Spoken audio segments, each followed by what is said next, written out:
তো হ্যালো বন্ধুরা, তো তোমরা দেখতেই পাচ্ছ এটা রামেশ্বরের লুক। তো ফার্স্টে এটা টেলার ভিডিও দিচ্ছি সবাইকে। তো আমরা গেছিলাম রামেশ্বরে জল ঢালতে, তো তার ব্লগ ভিডিওটা তোমাদেরকে দেখাবো। যদি ভালো লাগে লাইক কমেন্ট শেয়ার করতে ভুলবে না। তো এটা হচ্ছে টেলার, দেখতেই পাচ্ছ এত সুন্দর রামেশ্বর। নাকি এটা বলে অনেক জাগ্রত মন্দির, জানি না, কিন্তু আমি শুনেছি সবার মুখে। তো এত জাগ্রত যে ধারণার বাইরে। তো আমরা জল ঢালতে যাব, তার জন্য পুরো লুক নিয়ে এসেছি। তো তোমরা দেখতে পাচ্ছ এটা আমাদের মন্দিরও কমপ্লিট হয়ে গেছে, বালি দিয়ে তৈরি হয়ে গেছে। তো কাছে আছে আমাদের নন্দী মহাদেব, তো পুজো করছে কাকুরা সবাই মিলে। তো দাদা আছে আবার, সবাই মিলে পুজোটা করে শেষ করে দিয়ে আমরা বেরিয়ে যাব। এবারে জল নিব, জল নিয়ে আবার সে পাশে কিছু জন আছে, তো তাদের সাথে আমরা বেরিয়ে যাব জল নিয়ে। তো তোমরা জানো তো আমরা জল ঢালতে আসছি। তো ফার্স্টে ট্রেলারটা দিয়ে দিয়েছি আমাদের রামেশ্বরে কি কি হয় তোমাদের কাছে দেখাবো। যদি আমাদের নন্দী মহারাজকে কীরকম দেখাচ্ছে, তোমরা যদি ভালো লাগে নন্দী মহারাজকে জন্য একটা লাইক, মহাদেবের জন্য একটা লাইক। তো দেখতে পাচ্ছ এটা শিব মন্দির, আমি বাহুক নিয়ে গেছি।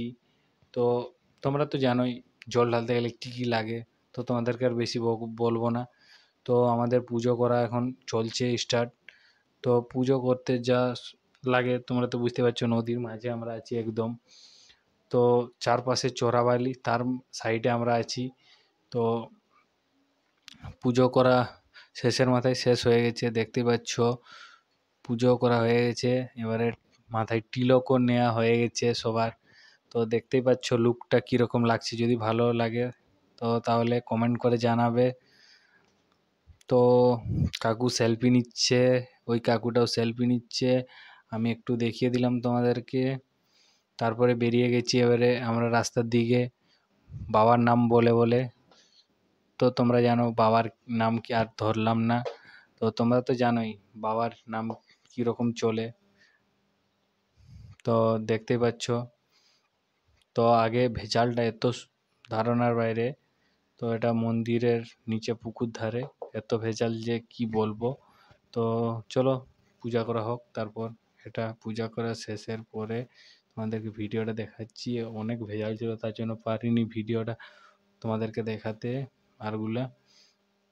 তো যতটা পেরেছি তোমাদেরকে দেখাচ্ছি, আর যা হয় দেখা যাবে পরে। তো দেখতেই পাচ্ছ লুকটা, এখানে বসছিল দোকানে। তো চলো দেখা যাক।